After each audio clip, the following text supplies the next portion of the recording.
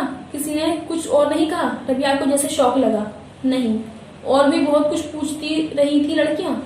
یہ کیا شہراز نے مجھے اس لڑکے کے ساتھ کس حالت میں پکڑا تھا؟ کیا اس نے میرا ہاتھ پکڑا ہوا تھا، یا ہم کوئی اور قابل اعتراض حرکت کر رہے تھے، یا میں؟ کچھ لڑکیوں نے رمشا کو بتایا کہ شہراز نے مجھے گلی میں نہیں پکڑا، کسی لڑکے کے ساتھ اس کی گاڑی میں تھی میں۔ کچھ نے رمشا سے کہا کہ شہراز نے دراصل مجھے کسی لڑکے کے ساتھ کالج کے پاس کسی چھوٹے کمرے میں پکڑا تھا، وہ ہوٹل کا نام جاننا چاہتی تھی۔ کچھ نے کہا کہ شہراز کو اکیڈمی میں اس لڑکے کے ساتھ میرے کچھ بلو پرنٹس بھیجے تھے، جن کو صرف شہراز نے نہیں، وہاں پورا اکیڈمی نے دیکھا، اور بے حد رسوائی ہوئی شہراز کی۔ کچھ نے رمشا کو قسم کھا کر بتایا کہ انہوں نے خود کئی بار مجھے کالج کے باہر مختلف لڑکوں کے ساتھ بیٹھ کر جاتے دیکھا تھا۔ بعض نے بتایا کہ میں گیٹ پر کسی لڑکے کو دیکھ کر مسکراتی تھی اور اشارے کرتی تھی۔ ربیعہ کے ماتھے پر پسینہ آ گیا، اس کا جسم کانپنے لگا تھا۔ وہ پچھتا رہی تھی اس نے کیوں کالج جانے سے نہیں روکا تھا اسے۔ اللہ ان لوگوں کو، ان بہتان لگانے والوں کو کبھی معاف نہیں کرے گا۔ ربیعہ کو بے اختیار رونا آیا۔ اللہ سب کا رب ہے، وہ سب کو معاف کر دیتا ہے۔ زینی کے لہجے کی سرد مہری نے ربیعہ کو اور زینی ابھی بھی چڑیا کو دیکھ رہی تھی، ربیعہ کو چکایا تھا۔ ربیعہ نے بہتے ہوئے آنسو کے ساتھ زینی کو دیکھا، اور وہ کے سر ہلانے والی لکڑی کے فریم پر سر ٹکائے لیٹی ہوئی تھی۔ صحن میں اترتی دھوپ اس کے چہرے پر پڑ رہی تھی، اور اس دھوپ نے اس کے رنگ کو سنہری مائل سرخ کر دیا تھا۔ اس کے گلے اور کانوں میں کچھ نہیں تھا۔ بالوں کی بہت سی چھوٹی بڑی لٹیں اس کی گردن، پیشانی اور چہرے کی طرف چپکی ہوئی تھی۔ کالج یونیفارم کی شرٹ کے کالر پر بھی اس کے بالوں کی چند چھوٹی چھوٹی لٹیں چپکی ہوئی تھی۔ ربیعہ نے سفید کسی پر زینی سے زیادہ بہتا نہیں دیکھا تھا رنگ، لیکن پھر سوال یہ تھا کہ اس پر کیا نہیں جچتا تھا۔ اس کی بے حد نازک ناک کے اطراف میں پسینے کی بہت سے چھوٹے چھوٹے قطرے نمودار ہو رہے تھے۔ وہ قطرے اس کے ماتھے، پیشانی اور گردن پر بھی نمودار ہو رہے تھے۔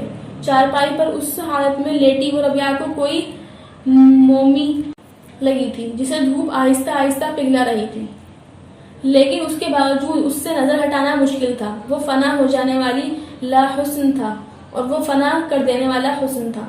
اس کی خوبصورتی دیکھ کر ربیعہ کو اور رونا آیا، مگر زینی ارد گرد سے بے خبر اس بیل پر اسی چڑیا کو دیکھتے میں محو تھی۔ آخر اسے رزق کیوں نہیں مل رہا تھا؟ ربیعہ کو یاد نہیں پڑتا تھا کہ کبھی اس نے زینی کو کسی کا دل دکھاتے دیکھا ہو۔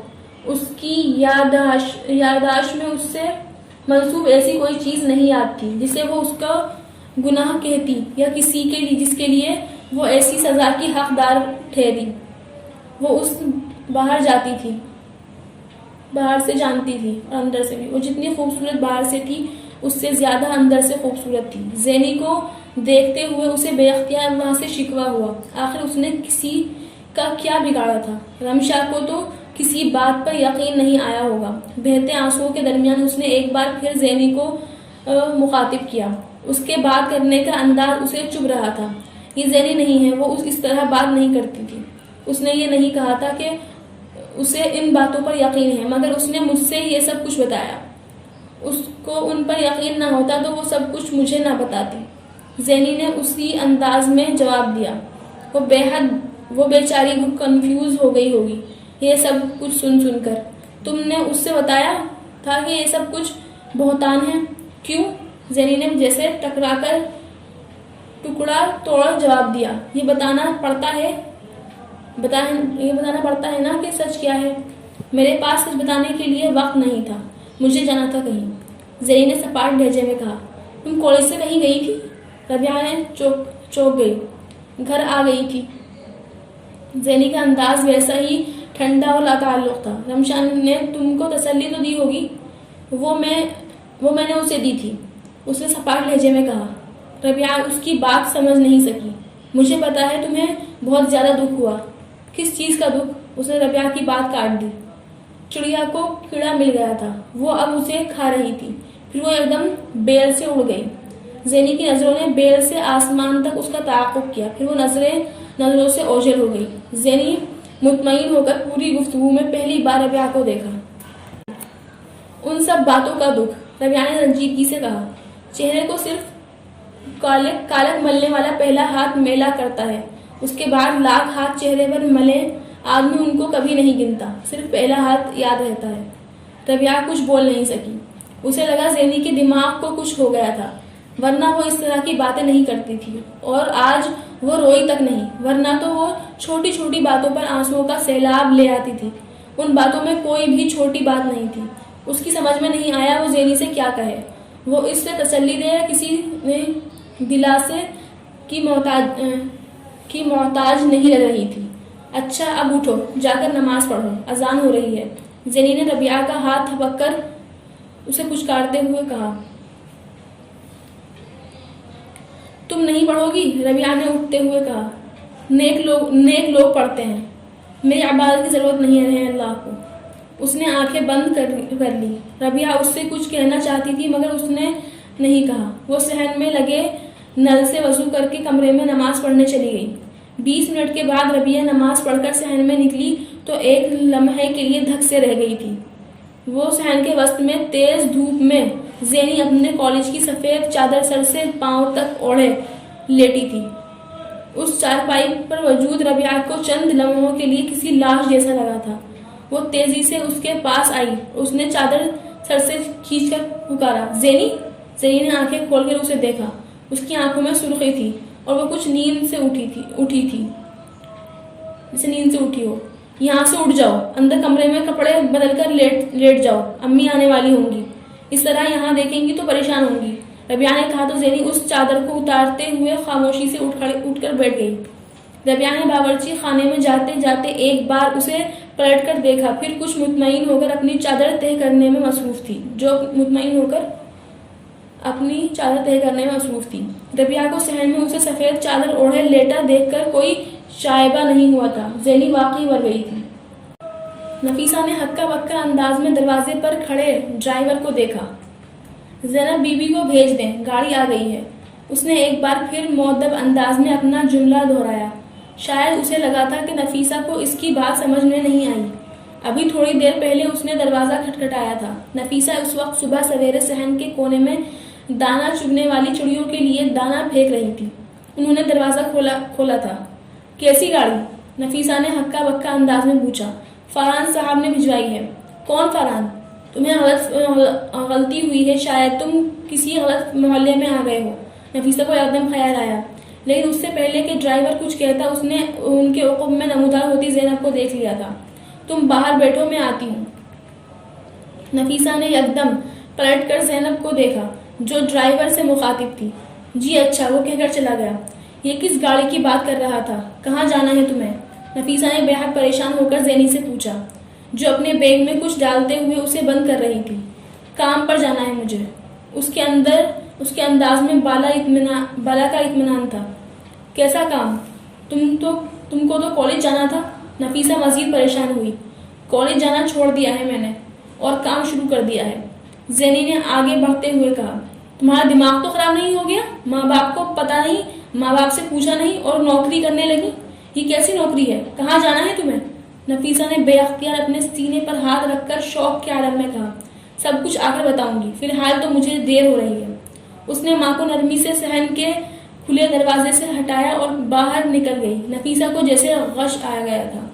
وہ کہاں چلی گئی تھی؟ اسے کیا ہو گیا تھا؟ انہوں نے بے اختیار صحن کی دہلیز سے باہر نکل کر دیکھا. زینی تیز قدموں کے ساتھ گلی کا موڑ مڑ رہی تھی. نفیسہ کو لگا وہ ہمیشہ کے لیے ان کی نظروں سے اوجھل ہو گئی تھی.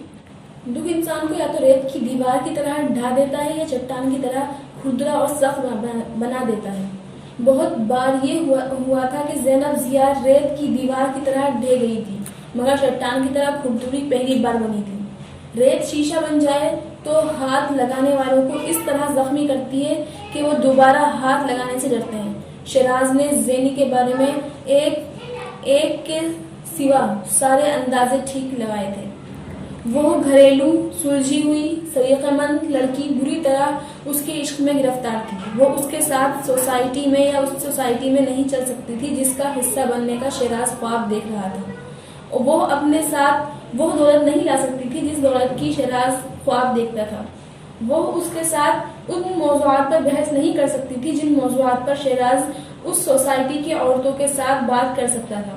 وہ غریب تھی، جذباتی تھی، کمزور تھی، ڈرپوک تھی، خود اعتماد میں نہیں تھا اس کے اندر، تصورات میں رہنے والی تھی، دوسروں پر انحصار کرنے والی تھی، بات بات پر رو پڑنے والی تھی، لیکن وہ بیوقوف نہیں تھی.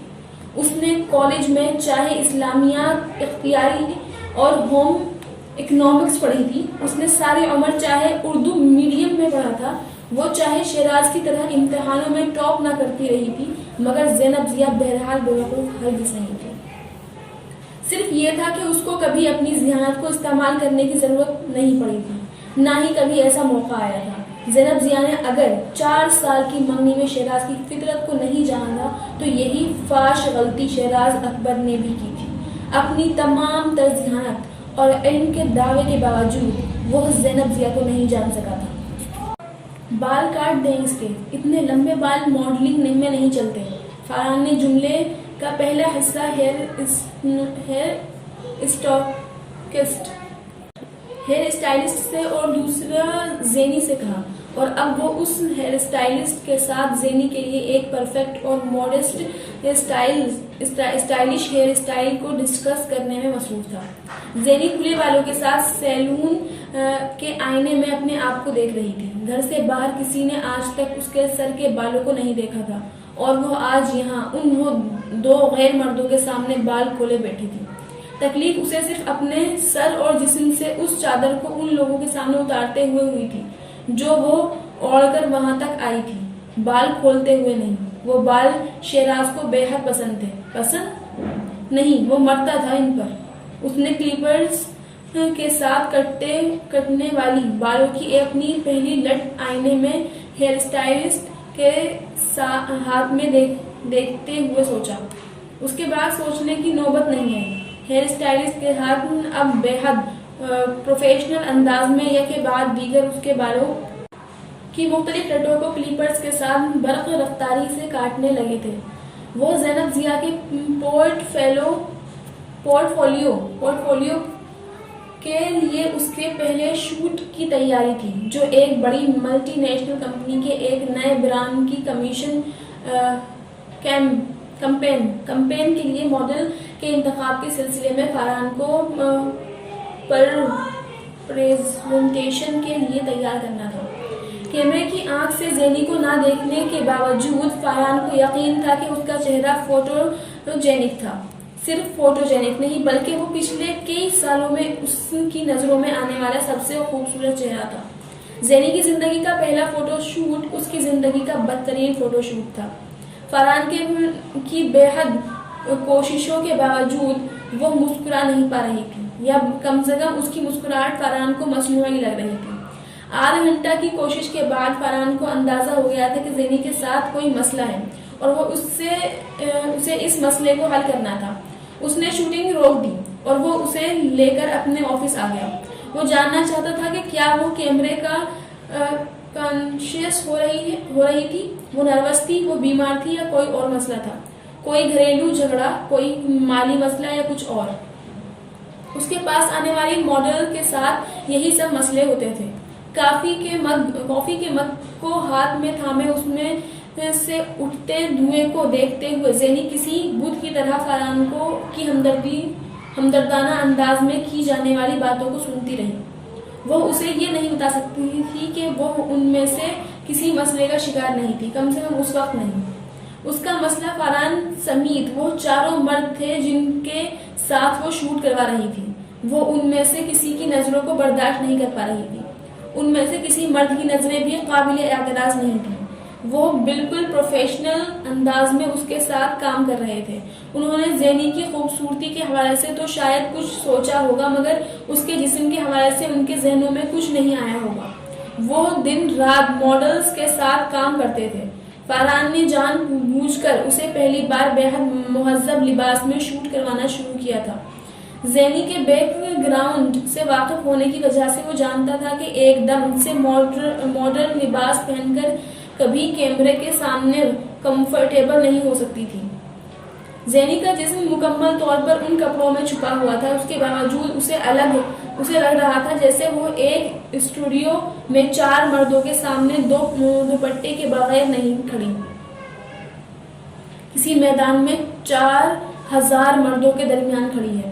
وہ فارہان کو یہ نہیں بتا سکتی تھی کہ وہ ہر بار فارہان یا اسٹائلسٹ جب اس کے پاس آ کر اس کے چہرے یا جسم کے کسی دوسرے حصے کو کسی خاص پوز یا ایکشن کے لیے سیٹ کرنے کے لیے ہاتھ لگاتے ہیں تو وہ لمس زینی کے لیے جیسے کسی جلتے ہوئے انگارے کا لمس ہوتا ہے۔ اس کے جسم اور چہرے کو زندگی بھر کسی نامحرم مرد نے نہیں چھوا تھا اور وہ اس چیز سے بھی بے خائف رہتی تھی۔ اسے تو کالج میں اگر کوئی لڑکی کسی وجہ سے کے بغیر ہاتھ لگاتی یا پاس سے گزرتے ہوئے ٹکرا جاتی تو وہ اس چیز کو بھی محسوس کرتی تھی، اور یہاں وہ چاروں اتنی بے تکلفی کے ساتھ آ کر اس کی تھوڑی گردن، کندھے اور بازوؤں کو ہاتھ لگا رہے تھے۔ وہ گوشت پوست کے زندہ وجود سے یکدم کمرے میں پڑی کوئی آرائشی شے بن گئی تھی جسے ہر کوئی اپنی مرضی سے اپنے پسند کے طریقے اور جگہ پر سیٹ کرنا چاہتا تھا۔ اگر کوئی مسئلہ نہیں ہے تو پھر کیا مسئلہ ہے؟ فارہان نے ہر سوال کے جواب میں اس کی نہیں سے تنگ آ کر بے ساختہ ایک بے تکا سوال کیا۔ دوسری طرف مکمل خاموشی تھی۔ زینی کافی کا مگ اپنے اندر انڈیل رہی تھی۔ شوٹ اسٹارٹ کریں، میں ٹھیک ہو جاؤں گی، بس کچھ وقت لگے گا۔ کافی کا کپ خالی کرتے ہوئے اس نے فارہان سے کہا اور اٹھ کر کھڑی ہو گئی۔ فارہان نے بے حد مختصر شوٹ کروائی تھی۔ اسے صرف یہ دیکھنا تھا کہ زینی کی فوٹوگرافس کے ریزلٹ کیسے آتے ہیں۔ 4 گھنٹوں میں پرنٹس آ گئے تھے۔ فارہان نے پہلی بار تصویر پر نظر ڈالتے ہی بے اختیار ٹیبل کے دوسری طرف اپنے مقابل بیٹھی زینی کو دیکھا، پھر اس نے دوبارہ زینی کو نہیں دیکھا۔ پورے 15 منٹ وہ ایک کے بعد ایک تصویر دیکھتا رہا۔ آخر تصویر دیکھنے کے بعد اس نے اسے میز پر رکھا اور انٹرکام کا ریسیور اٹھا کر اپنی سیکریٹری سے کہا، مس زینب کا کانٹریکٹ تیار کروائیں اور سائننگ اماؤنٹ کا چیک بھی۔ وہ 15 منٹ میں پہلی بار زینی کو دیکھ کر مسکرایا اور اس نے ریسیور رکھ دیا۔ زینی بے تاثر انداز میں اسے دیکھتی رہی تھی۔ اگر ایک برے شوٹ کی تصویریں اتنی کمال کی آ سکتی ہیں تو ایک اچھے شوٹ کے ساتھ کیا قیامت ڈھا دو گی؟ فارہان نے ان تصویروں کو زینی کی طرف کھسکاتے ہوئے کہا۔ زینی نے ان تصویروں پر نظر ڈالی۔ وہ فارہان کو دیکھتی رہی، نظر نہیں ڈالی، بس وہ فارہان کو دیکھتی رہی۔ مجھے نہیں پتا اس کمپنی کے کلائنٹ تمہیں پسند کرتے ہیں یا نہیں، مگر میں اپنے ایڈورٹائز کی کمپنی کے لیے تمہیں سائن کر رہا ہوں، فارہان نے اس سے کہا تھا۔ آدھے گھنٹے کے بعد فارہان نے کانٹریکٹ سائن کروا لیا تھا۔ پھر اس نے ایک لفافے میں زینی کو اس زندگی کا پہلا چیک دیا۔ زینی نے لفافہ کھول کر اس پر ایک نظر ڈالی۔ وہ 1 لاکھ کا چیک تھا۔ فارہان کو یقین تھا وہ اب ضرور مسکرائے گی، آخر وہ پیسے کے لیے ہی اس فیلڈ میں آئی تھی، مگر وہ مایوس ہوا۔ اس نے کسی مسکراہٹ کے بغیر چیک واپس لفافے میں ڈالا اور اسے بیگ میں رکھ لیا۔ 1 لاکھ کا چیک ہے، فارہان نے اسے بتانا ضروری سمجھا۔ اسے ایک لمحے کے لیے لگا کہ کہیں زینی نے رقم پڑھنے میں غلطی نہ کی ہو۔ 1 لاکھ کی رقم پر وہ خوشی سے چیختی نہ، مگر کم سے کم مسکراتی تو ضرور، یا کچھ نروس ہی ہو جاتی۔ وہ لوور ماڈل کلاس سے آنے والی ماڈلز کو اسی طرح ریئیکٹ کرتے دیکھتا تھا۔ میں نے پڑھ لیا ہے، زینی نے بیگ کی زپ بند کرتے ہوئے اسے بے تاثر چہرے کے ساتھ کہا۔ وہ شام 5 بجے گھر لوٹی تھی اور ربیعہ اور نفیسہ تب تک بنا کچھ کھائے پیے اس کے انتظار میں بیٹھی ہوئی تھی۔ نفیسہ کا خیال تھا وہ صبح انہیں نہیں تو ربیعہ کو تو ضرور کچھ بتا کر گئی ہوگی، مگر ربیعہ کو کچھ پتا نہیں تھا کہ وہ کس کام سے اور کہاں گئی تھی۔ نفیسہ کے بتانے پر خود اس کی حالت بھی غیر ہو گئی تھی۔ وہ جیسے جیسے وقت گزرتا گیا ان کی پریشانی میں اضافہ ہوتا گیا۔ سلمان گھر آیا تھا مگر انہوں نے اس سے بھی کوئی ذکر نہیں کیا۔ سلمان نے خود ہی زینی کے بارے میں پوچھا تھا، مگر ربیعہ نے اس سے جھوٹ بول دیا کہ وہ رمشا کے ہاں گئی ہے۔ سلمان مطمئن ہو کر ٹیوشن پڑھنے چلا گیا۔ 5 بجے تک نفیسہ کئی بار گلی میں جھانک چکی تھی اور ربیعہ مسلسل صحن کی چکر کاٹ رہی تھی۔ دونوں کے درمیان کسی بات کا تبادلہ بھی نہیں ہو رہا تھا. آخر وہ ایک دوسرے سے کیا بات کرتی. ٹھیک 5 بجے دروازے پر دستک ہوئی اور ربیعہ بھاگتے ہوئے دروازہ کھولنے کے لیے گئی. زینی کو دروازے پر دیکھ کر جیسے اس کی جان میں جان آ گئی تھی. کچھ یہی عالم صحن میں کھڑی نفیسہ کا تھا. زینی چپ چاپ اندر داخل ہوئی، پھر کچھ کہے بغیر کمرے کی طرف چلی گئی. ربیعہ اور نفیسہ اس کے پیچھے گئی تھی اور نفیسہ نے اندر جاتے ہی بے اختیار اپنے سینے پر ہاتھ رکھ لیا تھا. زینی چادر اتار کر رکھ رہی تھی اور اس کے اسٹیپس میں کٹے ہوئے بال اس کے کندھوں سے نیچے تک جھول رہے تھے. تم نے بال کٹوا لیے؟ زینی نے پلٹ کر بے حد اطمینان سے ماں کو دیکھا اور چادر الماری میں رکھتے ہوئے بولی، ہاں. ربیعہ صدمے کے عالم میں اس کے چہرے کو دیکھ رہی تھی. اس کی جلد چمک رہی تھی. اس کی بالوں کی شیپ اور اس شیپ سے مختلف تھی جو صبح گھر سے نکلتے وقت تھی. زینی اگرچہ بہت اچھی طرح اپنا میک اپ صاف کر کے آئی تھی، مگر پھر بھی اس کے چہرے پر ایک نظر ڈال کر یہ اندازہ لگانا مشکل نہیں تھا کہ وہ بیوٹی پارلر سے ہو کر آئی ہے. مگر کس لیے؟ ربیعہ پر کپکپاہٹ طاری ہو گئی تھی. کہاں گئی تھی تم؟ نفیسہ نے بالوں کے بارے میں پوچھنے کا فیصلہ ملتوی کرتے ہوئے پہلے ضروری تھا کہ اس سے اس چیز کے بارے میں پوچھا جاتا جس سے انہیں صبح سے بلایا ہوا تھا. کام کرنے. وہ اپنے بستر پر بیٹھ کر ہاتھ سے اپنے جوتے کی اسٹریپس کھول رہی تھی. کیا کام؟ کون تھا وہ ڈرائیور؟ اور 5 بجے تک تم کہاں رہی ہو؟ نفیسہ نے یکدم کئی سوال کی بوچھار کر دی. میں نے ماڈلنگ شروع کر دی ہے. زینی کا اطمینان قابل دید تھا. نفیسہ کو جیسے غش آنے لگا اور ربیعہ کا اوپر کا سانس اوپر رہ گیا. میرے اللہ، تمہارا دماغ خراب ہو گیا ہے؟ تمہیں پتا ہے سارا محلہ تمہارے بارے میں کیسی باتیں کر رہا ہے؟ نفیسہ نے بے اختیار چلاتے ہوئے کہا. مجھے اب اس سے فرق نہیں پڑتا کہ کوئی میرے بارے میں کیا کہتا ہے. زینی اسی طرح پرسکون تھی. تجھے فرق پڑتا ہو یا نہ پڑتا ہو، تیرے باپ کو پڑتا ہے. ان کی عزت ہے. زینی نے تلخ ہنسی کے ساتھ ماں کی بات کاٹی. کتنی عزت ہے ان کی میں جانتی ہوں. تمہیں کیا ہو گیا ہے زینی؟ اس بار ربیعہ آگے بڑھی. مجھے عقل آ گئی ہے، زینی نے اطمینان سے کہا. مجھے پتا ہے تم یہ سب کچھ صدمے کی وجہ سے تم شیراز کی منگنی کے بعد روئی نہیں، اور اس لیے ایک بار اچھی طرح رو لو، تمہارے دل کا غبار نکل جائے گا. تو پھر زینی نے بے حد غصے سے اپنے کندھے پر رکھا ربیعہ کا ہاتھ جھٹک دیا. کیوں رہوں میں؟ ہر دفعہ میں ہی کیوں رہوں؟ اور میرے دل میں کوئی غبار نہیں ہے جسے نکالنے کے لیے مجھے آنسوؤں کی ضرورت پڑے. تو پھر تو یہ سب کچھ کیوں کر رہی ہو؟ نفیسہ نے بے چارگی سے کہا. پیسے کے لیے. نفیسہ اور ربیعہ اس کا منہ دیکھ کر رہ گئی. یہ شریف لڑکیوں کے کام نہیں ہے زینی، نفیسہ نے سمجھایا. اسی لیے تو کر رہی ہوں. میں بھی تو شریف نہیں ہوں.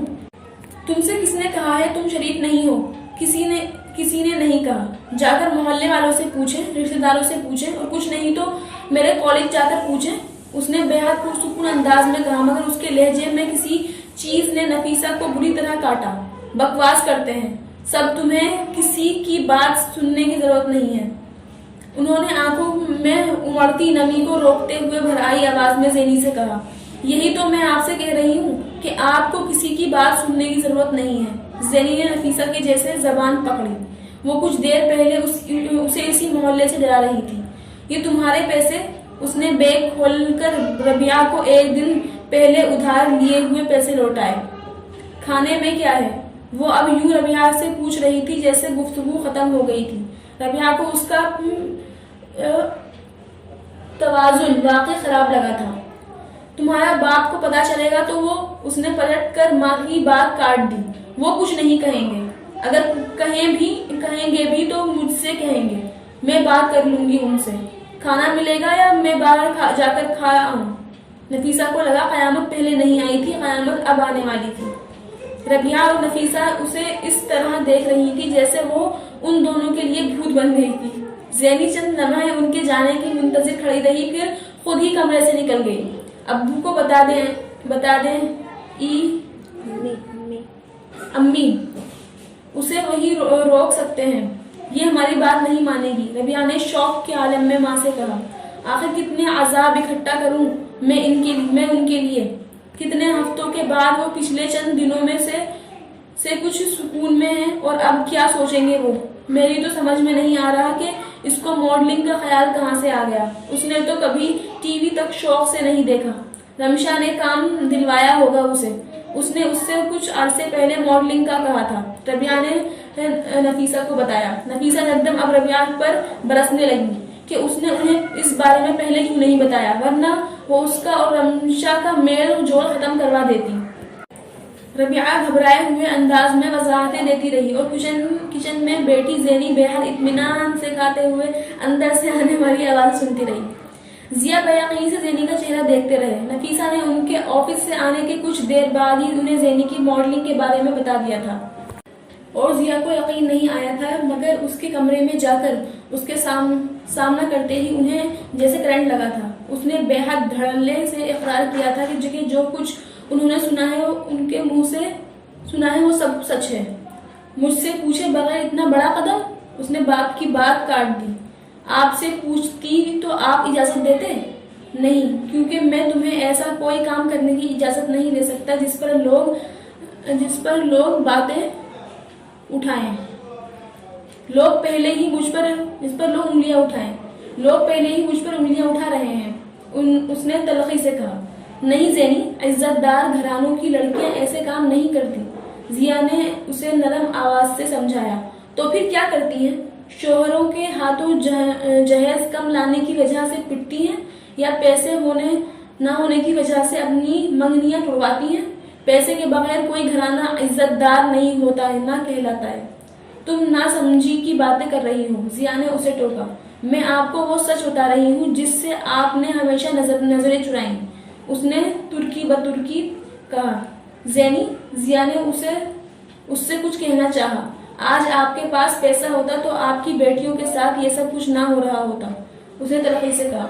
شیراز کے لالچ اور کم عقلی. اس نے ضیا کی بات کاٹ دی.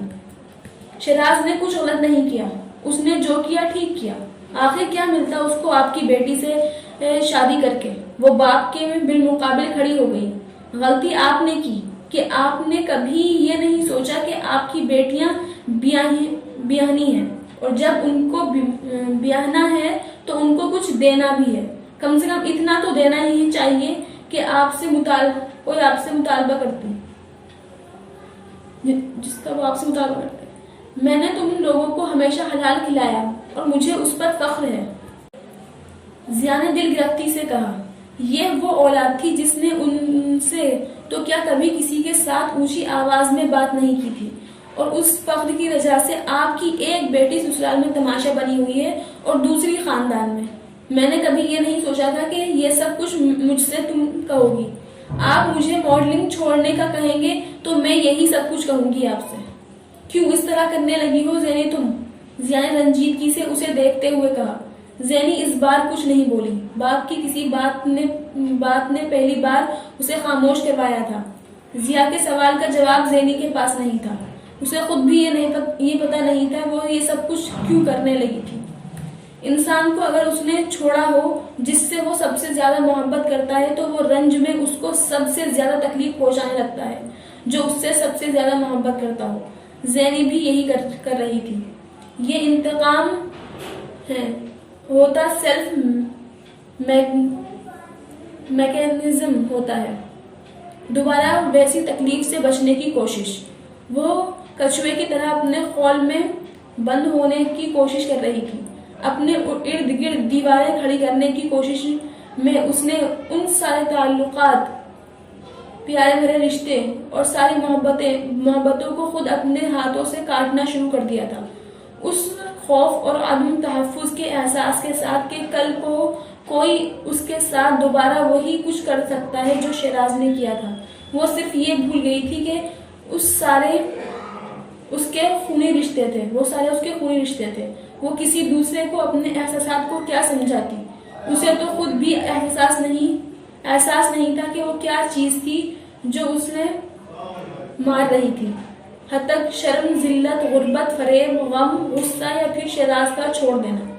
اس کے اندر سوالوں کا ایک ہجوم تھا اور ان میں سے کسی کا بھی جواب اسے مل نہیں پا رہا تھا. اس نے کے باوجود اس کے اندر جیسے دھند ہی دھند تھی جس میں اس کو راستہ نہیں مل پا رہا تھا. وہ درد کا ایپی سینٹر ڈھونڈتی رہی تھی اور اس تلاش نے اس کو درد سے زیادہ بے حال کر دیا تھا۔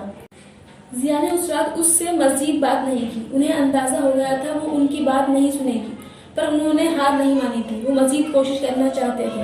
اگلے چند دن نفیسہ، ربیہ، سلمان اس کو دن رات سمجھاتے رہے۔ وہ روزانہ اطمینان سے فاران کے آفس جاتی، شام کو آ کر ان سب کی باتیں سنتی، پھر اطمینان سے چادر اوڑھ کر سو جاتی۔ اگلی صبح وہ ایک بار پھر آفس جانے کے لیے تیار ہوتی، ایک شاندار گاڑی میں۔ روز کے وہاں آمد رفت نے محلے میں مزید سرگوشیوں اور چیماگوئیوں میں اضافہ کر دیا تھا۔ نفیسہ اور ربیہ لوگوں سے جھوٹ بولتے بولتے تنگ آ گئی تھیں، اور انہیں یقین تھا کہ کسی نے ان کی بات پر یقین نہیں کیا ہوگا کہ زینی کسی دفتر میں کام کرنے لگی تھی۔ آخر وہ کون سا دفتر تھا جس کی ایسی شاندار کار ایک عام ورکر کو اس کے گھر سے پک اور ڈراپ کے لیے بھجوائی جاتی تھی، اور وہ بھی زینی کے لیے جسے ابھی BA کی ڈگری تک نہیں لی تھی۔ شیراز اور اس کے گھر والوں کے الزامات پر جیسے مہر ثبت ہونا شروع ہو گئی تھی، اور نفیسہ اور ربیہ اس دن سے ڈر رہی تھی جب زینی کا پہلا اشتہار منظر عام پر آتا اور ان کے جھوٹ کا پردہ فاش ہو جاتا۔ اور ضیا، وہ اب زینی کو سمجھنے کی کوشش کو ترک کر کے صرف اس کوشش میں لگے ہوئے تھے کہ کسی طرح ان کے آفس کے وہ دوست زینی کے لیے اپنے بیٹے کا رشتہ لے آئیں۔ انہیں زینی کی فوری شادی کا اس مسئلے کا حل نظر آ رہی تھی۔ خالد صاحب ان دنوں اپنی بیٹی کی شادی کی تیاریوں میں مصروف تھے، اور انہوں نے ضیا سے اس شادی کے بعد اپنی بیوی کے ساتھ گھر آنے کے بارے میں وعدہ کیا تھا، اور وہ ہر گزرتے دن کے ساتھ ضیا کو جیسے قیامت کا دن محسوس ہوتا تھا۔ زینی کو اس ماحول میں خود کو ایڈجسٹ کرتے زیادہ دن نہیں لگے تھے، صرف شروع کے دنوں میں جب وہ ٹھٹکی جگتی، سہمتی، ہچکچاتی، سکڑتی سمٹتی رہی تھی، پھر جیسے ایک ہی منتر تھا جو وہ اپنے آگے آنے والی رکاوٹ ہر گروہ پھونکنے لگی تھی۔ وہ آپ کے گھر سے جہیز کے نام پر کچھ نہیں لے کر آئے گی، کم سے کم عزت تو لائے۔ A beautiful woman with all these qualities, or a beautiful woman with loads of cash. ایک عورت ان تمام خصوصیات کے ساتھ، یا ایک خوبصورت عورت کروڑوں کیش کے ساتھ۔ وہ پہلا منتر پھونکتی، وہ کام نہ کرتا تو دوسرا یاد کرتی۔ عزت اور حیا نام کی چیز چند لمحوں کے لیے اس کی دنیا سے غائب ہو جاتی۔ وہ شوٹ کرواتے وقت فوٹوگرافر یا اس کے اسسٹنٹ کی ہدایت نہیں سنتی تھی۔ Smile, chin up, move to the left, don't bend, straighten your shoulder, bend backward, pout your lips, raise your left eyebrow and upward, tuck your tummy in, hold your breath, there it is. وہ photographer کی ہدایت پر عمل کرتے ہوئے اپنے کانوں میں کچھ اور سن رہی ہوتی تھی۔ شیراز کا خط پکڑانا، نسیم کا دروازہ نہ کھولنا، نفیسہ کا منگنی کا سامان واپس لانا، ضیا کا اکبر اور نسیم کے گھر سے نامراد واپس آنا، شیراز کو لکھے جانے والے خط، اپنے ہاتھ سے ربیہ کا انگوٹھی اتارنا، ضیا کا اکیڈمی میں شیراز سے ملاقات پر کہی جانے والی باتیں دہرانا۔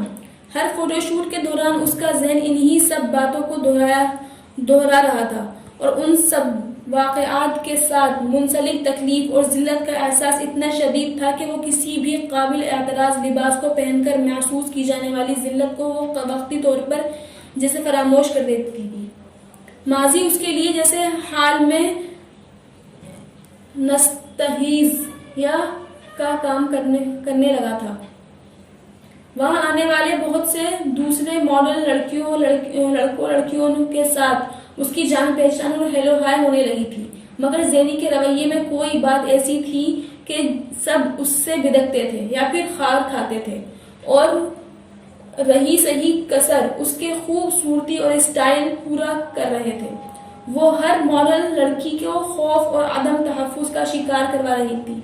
کل کس کا تھا، یہ ہر ایک کو پہلے ہی دیوار پر لکھا نظر آنے لگا تھا۔ فاران، ایک مشہور اسٹائلسٹ، سے اس کی